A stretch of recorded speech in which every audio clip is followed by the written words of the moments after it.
আমাদের সনাতন ধর্মের পরিস্থিতি কিন্তু এখন খুবই খারাপ। আমরা কিন্তু অনেকেই অবগত আছি, অনেকেই জানি না। মা, অবস্থা কিন্তু অনেক খারাপ, অনেক খারাপ। একজন যিনি অনেকজনই লড়াই করছেন, এর মধ্যে অন্যতম হলো আমাদের ইসকনের চিন্ময় কৃষ্ণদাস ব্রহ্মচারী, যিনি ছিলেন পুন্ডরিক ধাম চট্টগ্রামের অধ্যক্ষ।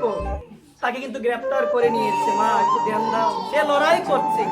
আমাদের পরিচয় সনাতন ধর্মের, আমরা আদি থেকে আছি, আদি ধর্ম মা, যেটা আগেও ছিল, যেটা থাকবে, যে ধর্মের কোনো কি নাই, বিনাশ নাই। কথাটা লক্ষ্য রাখতে হবে। কয়েকজন লড়াই করছে, দেশের পরিস্থিতি খুবই খারাপ। থাকতে পারবেন কিনা কোনো গ্যারান্টি না। অনেকে বলে যাবো না ইন্ডিয়া।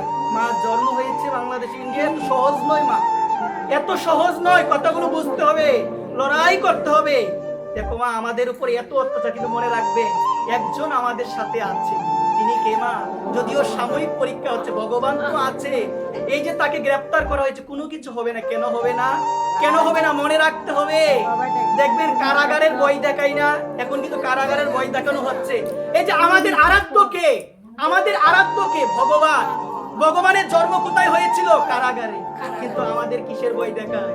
আমরা যাকে আরাধনা করি, আমরা যাকে ডাকি, তিনি হচ্ছে আমাদের ভগবান গোবিন্দ। তিনি ভগবান গোবিন্দ, তাকে আমরা ডাকছি, তাকে আমরা আরাধনা করি, তার নাম শুনি।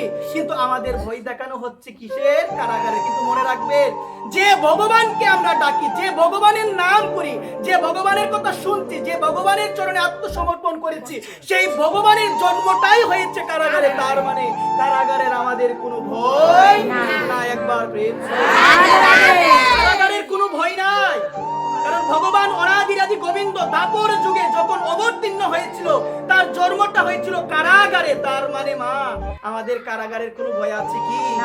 এই কারণে কথাগুলো লক্ষ্য রাখ। সনাতন মানে হলো চিরন্তন, যা ছিল, যা আছে, যা থাকবে, কোনো বিনাশ হবে না, কোনো বিনাশ হবে না। এই কারণে মা,